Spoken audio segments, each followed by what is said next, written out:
Hello everybody, welcome back to my channel. My name is Brienne of Breeze Knits and this is my June podcast. I hope you guys are able to notice a difference between this video and the other videos because I just got a new camera and this is actually my second time filming this video. The first time I had connected my own personal mic to the camera and I did not do a sound check, so to speak. I didn't do a small video with the mic to see how it sounded. I just went straight into it because I got very excited to use my new camera and there was no sound whatsoever. So I'm gonna go ahead and refilm this for you guys because I'm very excited to share with you guys what I have. And also I really love the quality of my camera. When I first filmed, you were able to see a little bit more colors on some acquisitions that I have. So that's really exciting. And I wanted to say thank you to everyone who has subscribed so far to my small but ever-growing YouTube channel. It makes me very happy every time I see a new subscriber. And also a lot of you have said that my voice was very soothing for you. I've never really thought much about my voice. I used to sing a long time ago, so I heard maybe once or twice it was nice as a singing voice, but never as just a voice that talks and speaks to people. So those comments were very nice. Like I said, I've never really thought much about my voice, but seeing you guys say that it's soothing or calming, I don't know, makes me feel good about my voice, I guess, or like, I don't know, I'm not annoying. I could also kind of feel like whenever I see other podcasters, I definitely notice the California in me. So I just happy to know that it's not like some sort of annoying West Coast accent or anything like that. But then again, I'm also used to California accents, so I don't know. Like I said, I've never really noticed it until I start listening to more people. I also watch a lot of like UK-based TV. Well, not a lot. I was just starting to rewatch Called the Midwife, so that's about it. And I don't know, I just love different accents, so maybe that's why I started noticing it when I started filming myself more, is the definite California in me. Needless to say, I'm very excited and thank you for everyone for subscribing. If you're watching this and you haven't subscribed yet, definitely not a need, but I'm pretty pleased.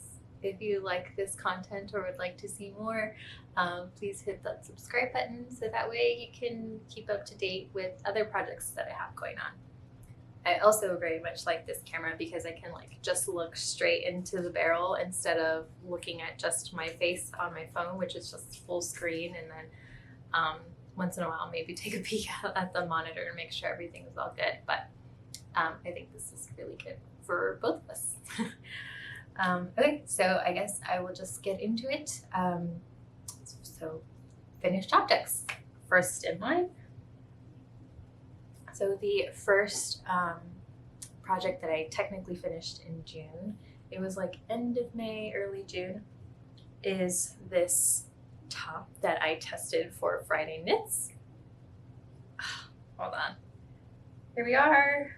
Wait, let me zoom you guys out a little bit. Never mind, I was zooming in.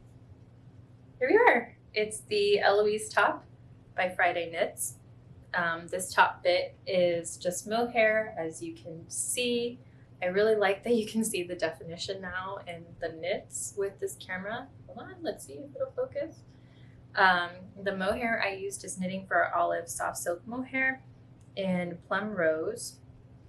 There are bits flying all around right now. And then the bottom portion is the Lion Brand Superwash Merino in terracotta, held double with the Knitting for Olive as well. I believe for this one I used about 2.5 skeins or about 3 skeins. I knitted a size medium, so I feel like this top can be very economical. I believe Phoebe used some drops yarn and it looked very nice, and a few other testers used drops, and it looks very beautiful. It looks very like sophisticated, very dainty, light and airy. When I was knitting it, my husband was like, oh my gosh, that looks so fragile, like anything can snag it. And I said, it is, so we need to make sure it's nicely tucked away when not in use, and I don't have it just thrown about. But it was a very enjoyable experience making it. If you guys would like to just drop stuff, if you guys would like to make it, the pattern is out now, so you can go take a look at Friday Knits on her Instagram and follow her links, or just on Ravelry, I believe she's just Friday Knits. So there we are. The second finished object that I have is the Cypress Tee by Renewal Collective. Da, da, da. Here we are. It looks tiny. It looks like an Uber crop top, but promise you it's just cropped. You can make it either into a tube, or you can make it with sleeves, and I made mine with sleeves. However, I did modify the sleeves. So I did the beginning and bottom bit of the sleeve as usual, but instead I made German short row sleeves all around. I did that for both. Ta-da! I'll probably put like a picture here or here of me wearing it on Instagram, so you can kind of get a better look of what the sleeves actually look like. This was a very nice pattern to go through. The yarn is also Lion Brand Superwash Merino in terracotta. I had bought quite a lot because I wanted to make, what was it that I wanted to make with it? I wanted to make the Diagon Alley jumper by Fabo Knitwear, and I wanted it in this color. However, the gauge was really off. It's more of a sport weight than it is a DK weight, so I thought I'd just use it for some other projects. However, I do like the yarn. However, there's already a bit of a snag at the back. I don't know if you can even see that right there, and it's right in your face right there. So that is not fun. Gonna see if I can like tuck it inside so that way you don't see that out and about. Anyway, that knit is fairly mindless. You just have to be aware of like how many rows of you're at, so that way you can calculate for this. While I did like the pattern itself, I don't know why this is, but I hate weaving in ends. So there's quite a few to do. I actually did not do, you're supposed to add another elastic, I believe. Didn't do that because I started to get very, very frustrated with my elastic. So I just left it as it is, and it actually still looks pretty cute. So we're just gonna leave it at that. The next finished object I have is not for me, but we have 2 babies in our family that we're expecting, and just found out that the second one is gonna be a girl. So I'm gonna have to make another little romper like this.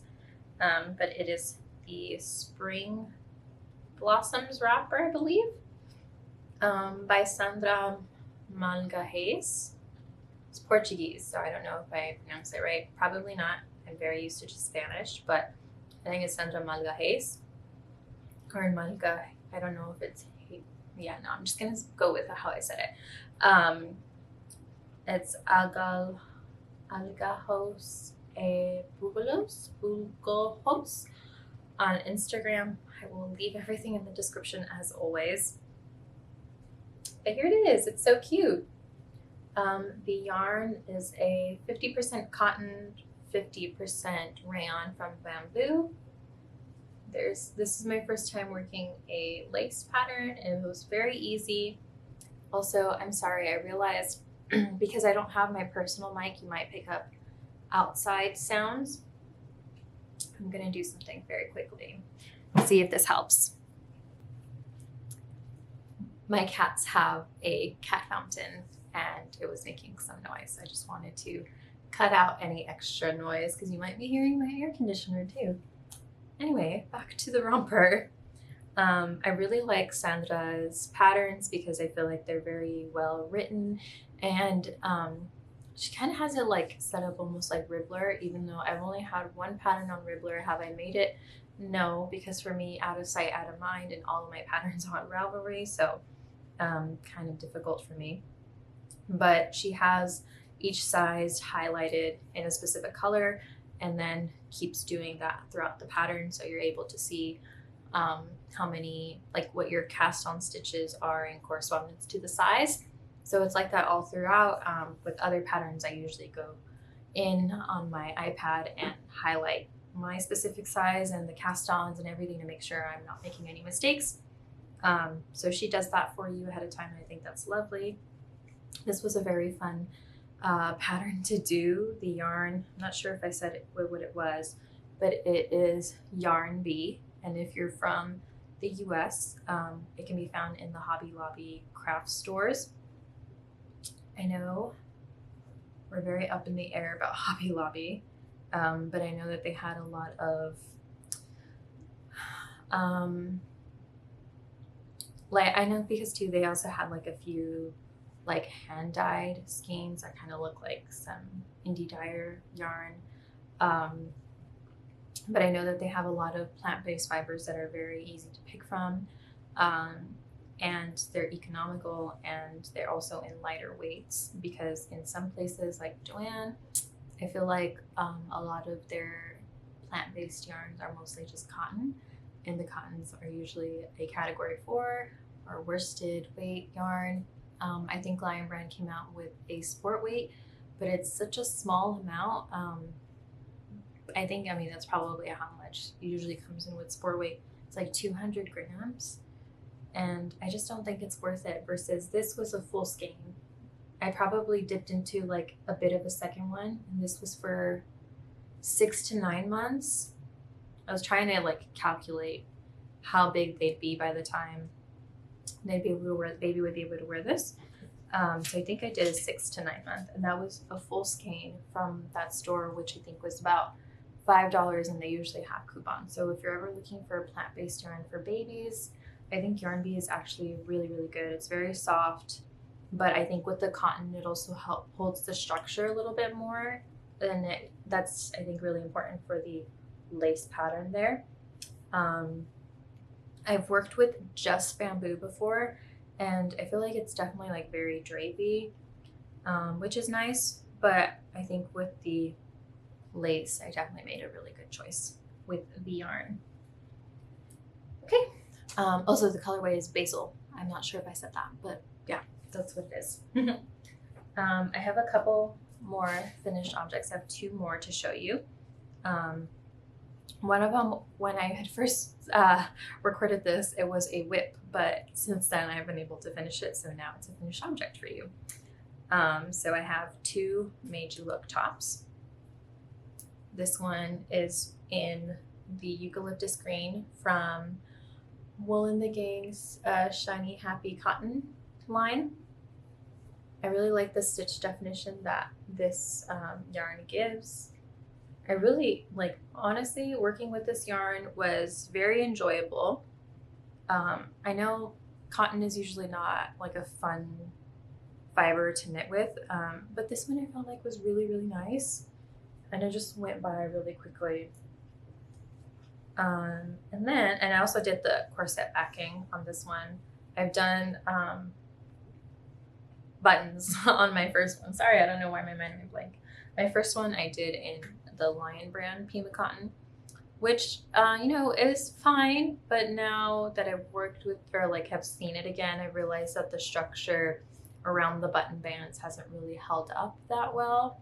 But I'm not sure if that's just from constant use, or not really sure. But even like last time I wore it, one of the buttons had come off.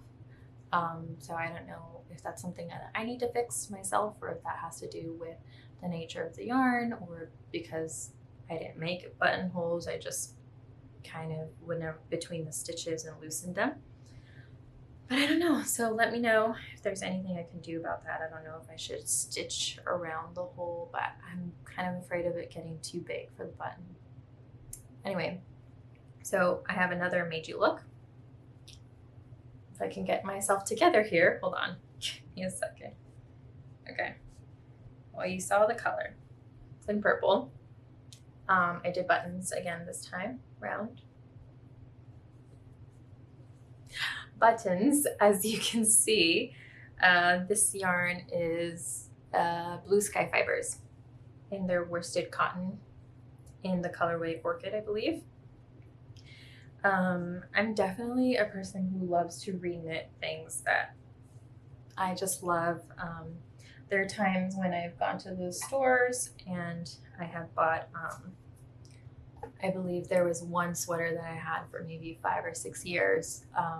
It was a Forever 21. I think it was just a regular old raglan sweater in like a light gray color. And I absolutely loved it, and I regretted not buying more because when I find a shape I like, I find a shape I like, and I really just want to keep wearing it, and I want it in all different colors, so that way I can switch it out throughout the week. But yeah, so I'm definitely that person. And I feel like when Rebecca from Caribbean has like all her no frills sweaters, definitely like that with my Meijus. I just really like how it looks, and I like the knitting experience, and I kind of like the way I feel in it. I'm not sure if anybody else has gone through this in their knitting journey, or even if you just make clothes, if you sew. But I feel like knitting has kind of started to heal a relationship that I have with my body, the way that I appreciate it more, or even the way I just like look at the way I make stuff.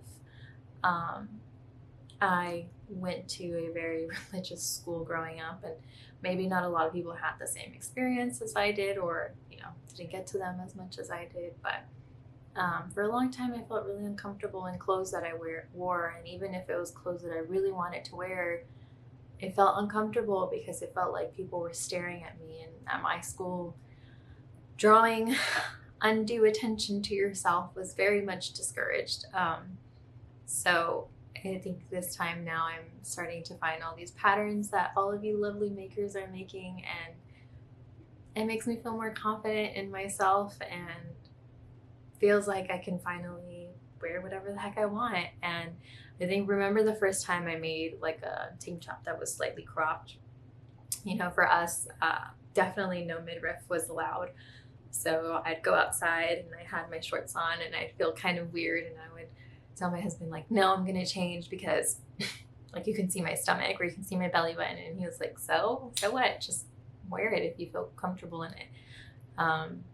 But it was definitely a learning curve for me. But now that I find tops that I like, I'm gonna make the heck out of them. I'm gonna wear them. So if that means I'm gonna have a Meiju and every color of the rainbow, I'm gonna go ahead and do that. Or like the super secret summer crop, I really like that one for some reason, even though not for some reason. I like Jessie May patterns, but it's so simple, but I love it. I've made like 4 of them, I think. I have one in a hand-dyed yarn. I have one in a purple, like purple mauve-ish cotton. It's a thicker weight though. I have one in a yellow. I have one in an orange too. So I have 4 of them. And I really like how it works up very quickly. And I actually want to make another one this summer, because actually with the worsted weights, it's fine. But I feel like I definitely like the lighter weights with that pattern, because she says you can do a worsted weight if you want like a thicker fabric. But I think with the cotton, it just don't really like it as much anymore. Okay, so that's the end of my spiel. I just wanted to say, like, I really love this knitting community because I don't know, I love that everybody's having all these cute little modern patterns that are coming up too, because I don't know, like I said, you just make what you love and wear the heck out of them and feel confident in what you're wearing. And I don't know, it's just kind of healing for me. That sounds very weird to be like, clothes are healing, but too. And then I'm pretty sure, like as people do have issues sometimes with your body image, and it's definitely something that happens to me sometimes. Like sometimes I'm like, heck yeah, and then sometimes not so much. But I think just knitting these clothes that fit me well and fit specifically my style, and I feel comfortable in them, and I don't feel like I'm drowning, or I don't feel like I like this part of the piece, but I hate like before I used to really hate how sometimes with baggy sweaters it was fine in the body, but I really hated like the bat wing style. Um, wasn't a fan of that growing up, but sometimes those were the shirts that fit the best on my torso, and I really liked that bit, but just the arms were different, or like maybe vice versa, where I really love the arms, but the torso was a little weird. So I'm really grateful for finding this craft because it has been very fun. Anyway, I need to get going because I am at 21 minutes and I need to show you my whips. I actually, like I said, my purple Meiju was going to be my only whip that I was going to show you, but since I finished it, I felt the need to hurry up and come up with some whips. So give me a second, I need to grab them.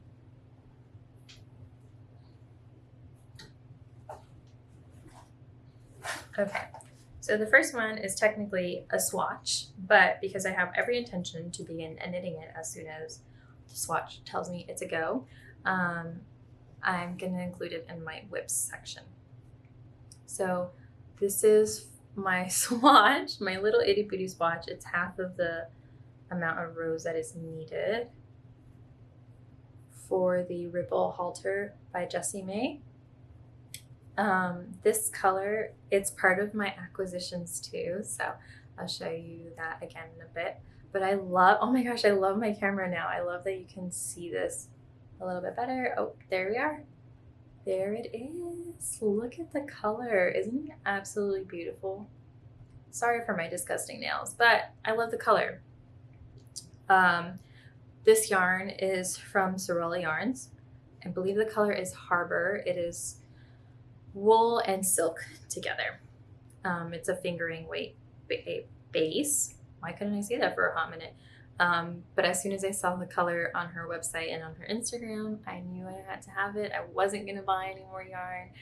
I was going to be a stash busting crew, but the color is just so beautiful. So I'm going to make this into a ripple halter. That's why I started doing the gauge swatch. I know, a lot of people don't swatch. That's fine. I'm not going to judge you if you don't. I'm not that person. It's just, it's bitten me in the butt one too many times. So I have to swatch. Otherwise, like, I don't want to go through all that hard work and then have to rip it back and whatnot. But I am swatching it on 3.5s. I believe the pattern calls for a 3.25. But now that I'm kind of getting used to my knitting, I've come to realize that I knit very tightly.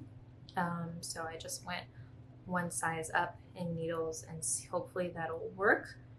Like I said, I'm halfway through. Usually I would kind of just dry measure, but I believe Jessie said in the pattern that you can just gently block it, and if it meets gauge, then it meets gauge. So there's that whip. I'm gonna count it as a whip, okay, ladies and friends of all kinds. So the next one I have is something that I'm working on myself. I literally just cast it on and maybe did half of a row. So I'm pretty sure I've discussed here that I would like to start designing. I've been feeling definitely a little, not discouraged. I've been comparing myself to other people for sure. And like, there are some people in the knitting community who have started around the same time I did. I started March 2020, right before everything started shutting down. And they have like so many designs out already, or they're starting to design and feel more comfortable with designing. But I think definitely something that has gotten in the way of it for me was the math, the grading. But I figured if I want to see it into completion, kind of need to get over myself and just do the thing, you know. I want to see it come into the world, and I can't just wait for someone to do it for me. If I want it, I should just go for it. So that's what it was. And then also I just kind of heard my dad's voice in the back of my head saying, fake it till you make it. So I'm just going to try my best and see what happens. If not, then maybe get a pattern grader, just give them my notes on what I did for myself.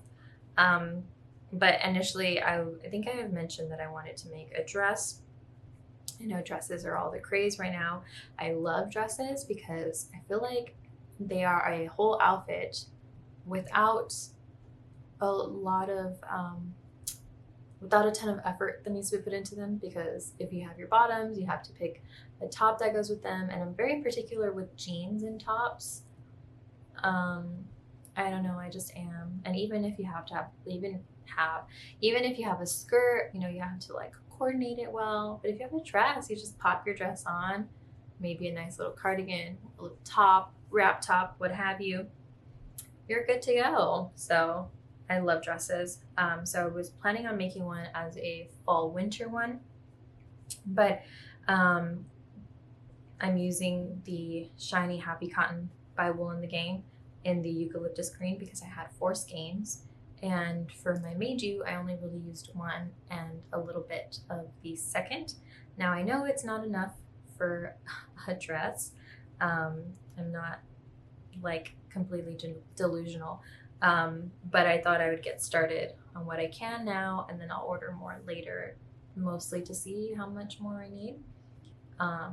So yeah, so I'm very excited to see where this gets me. I will probably work on the ripple halter gauge swatch still first, and then work on this while the swatch dries so I can see if I can start working on it.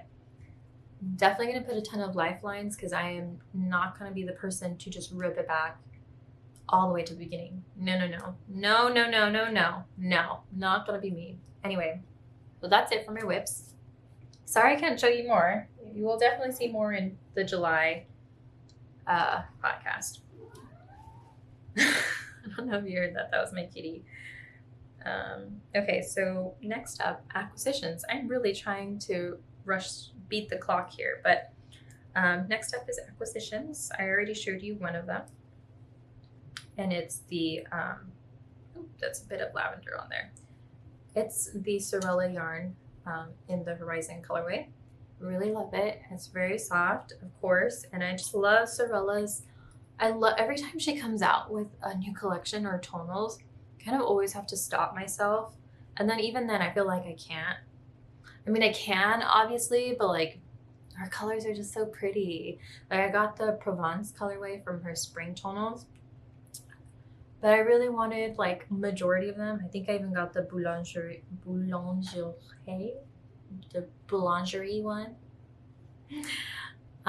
But I really liked the Horizon one too from the summer. And I'm not really a blue girl, but I just really like how it's looking. It's so nice. Like I said, I'm not really like a cool tone kind of person, which is ironic because I have a painting behind me that's all cool tones. Oh, look at that.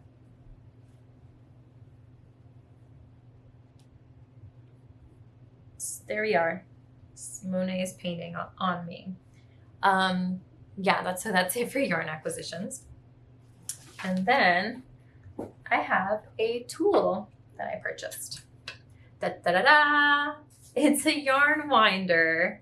It's a metal yarn winder. It's from Stanwood Needlecraft. I really like it. Ooh, almost hit myself. It is pretty heavy. But look, and so you got your first arm to feed the yarn through, and then another arm at the bottom. And it kind of moves with this little center bit that moves together. And I find that it makes a very nicely wound up cake. I had, as I'm sure most of us have, a plastic yarn winder. I had one from Knit Picks.